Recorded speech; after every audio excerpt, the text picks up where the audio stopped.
Les robots peuvent-ils égayer le quotidien des résidents des EHPAD? Un groupe de maisons de retraite privées a annoncé au mois de janvier qu'il allait équiper tous ces établissements de l'androïde Zora, capable d'interaction avec les êtres humains. Quel intérêt pour les personnes âgées? Les robots vont-ils finir par remplacer le personnel?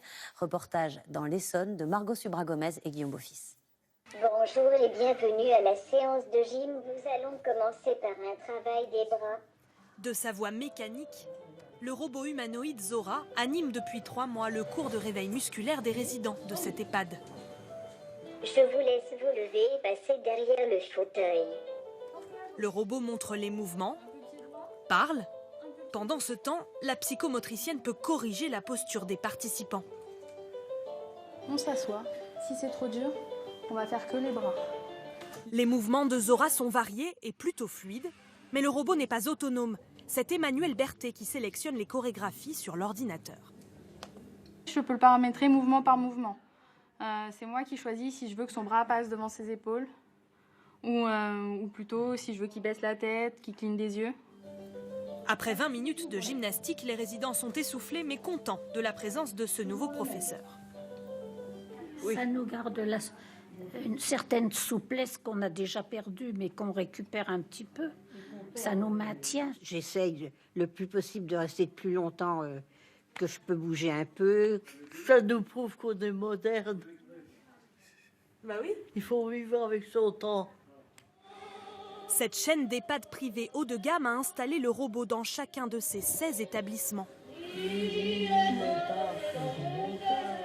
Chaque robot coûte 15 000 €. Un investissement qui pose question. Pourrait-il un jour se substituer au personnel? La direction s'en défend. Je ne vois pas ce petit robot de 60 cm, sans intelligence, et je dirais sans diplôme d'État, ni d'infirmière, ni d'aide-soignante ou d'animation, remplacer des salariés. Non, c'est un vrai outil. Pour le coup, ils en sont très heureux de l'utiliser. Au-delà du simple gadget, l'équipe soignante de l'EHPAD veut croire que le robot peut être bénéfique pour les patients atteints de la maladie d'Alzheimer, comme cette dame de 86 ans. Montrez-moi la carte avec un poisson. Le robot lui demande de reconnaître des dessins pour stimuler son attention. Montrez-moi la carte avec un cochon. J'aime bien quelque chose de nouveau, parce que de ce qu'on connaît, on commence à en avoir un peu marre. Alors, quelque chose de nouveau, c'est bien. C'est un super outil parce que moi-même, une séance que je fais avec une dame peut durer 10 minutes. Avec le robot, ça m'est déjà arrivé avec cette même dame qui dure 1h30.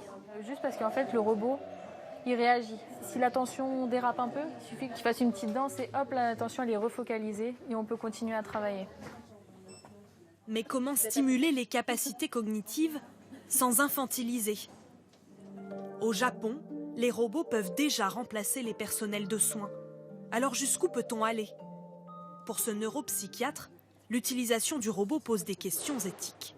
Nous savons que ces robots sociaux déclenchent de l'empathie, mais c'est un leurre d'empathie, puisqu'il n'y a pas la réponse à ce courant empathique.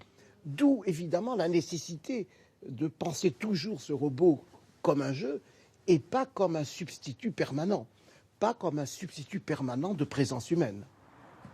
À l'EHPAD des étangs, les pensionnaires ne sont pas dupes. Ils se sont habitués à la présence du robot, mais connaissent bien ses limites. Un être humain, il ressent des sentiments. On peut dialoguer, tandis qu'un robot... C'est bien, mais bon, c'est qu'un robot. Hein. Pour rompre la solitude, faire la conversation, les résidents ne comptent pas sur Zora le robot, ou du moins pas encore.